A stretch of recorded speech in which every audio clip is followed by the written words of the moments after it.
During one of the texting sessions that became our habit over the period I now think of as both late and early in our relationship, my mother revealed the existence of someone named Janis Jerome. The context of our exchange was my need for context. 2 years earlier, I had set out to capture the terms of our estrangement, to build a frame so fierce and broad it might finally hold us both. If not an opponent to the cause, my mother was a wily associate, allied in theory but elusive by nature, inclined to defy my or any immuring scheme. The channel that opened between us across her 60s and my 30s spanned 2 countries and bypassed decades of stalled communication. We pinged and texted our way into daily contact, a viable frequency. This was its own miracle, a combined feat of time, technology, and pent-up need. As she neared 70, the repeated veering of our habitually light, patter-driven exchanges into fraught, personal territory was my doing, a response to a new and unnameable threat. Perhaps she had felt it too, that there may not be time to know all the people I had been in her absence, that I might never meet the many versions of her I had discounted or failed to recognize, that we wouldn't tell the most important stories. If our withholding was mutual, it was part of a tradition I took from her, and she from her mother. I sought a context for this, too, the narrative affliction so common to maternal lines, and so little changed by a century of marked progress. If anything, the supposed release from pastlessness and isolation that kept a woman from imagining herself as universal, worthy of story and its ritual transmission, had further troubled a primary bond.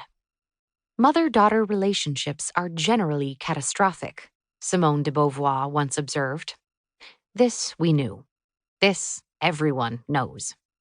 It has been understood, too, that the general catastrophe of mother-daughter relationships makes them less and not more interesting, unfit for inscription.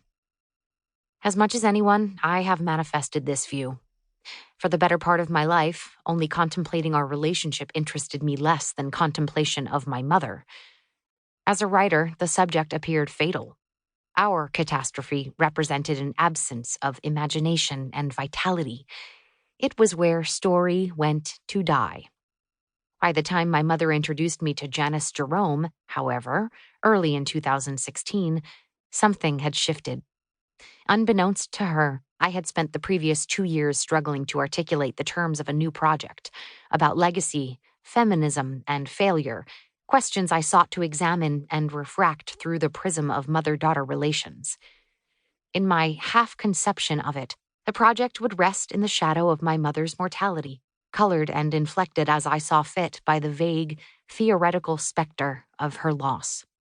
It would deploy specific elements of her life, our lives, to larger, abstract ends. As a matter of inability, as much as instinct, it would privilege argument over plot, ideas over narrative, something else over straight memoir.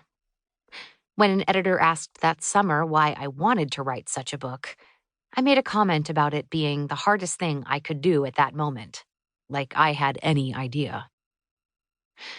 Past 70, when she shrugged off mother-daughter affairs, Beauvoir refused to identify as a feminist for most of her life. As a product of similar, if not the same, confusions, I have found comfort in this. I see a heritage in it, however twisted, and heritage is what I seek.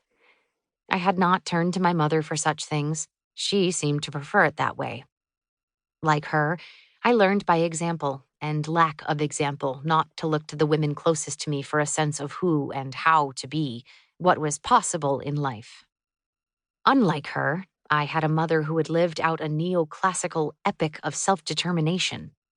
1970s housewife turned MBA turned CEO.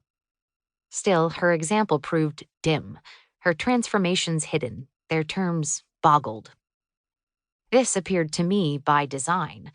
The breach between us had not been a cost of her emancipation, but its requirement. As a child, I stopped seeing her clearly.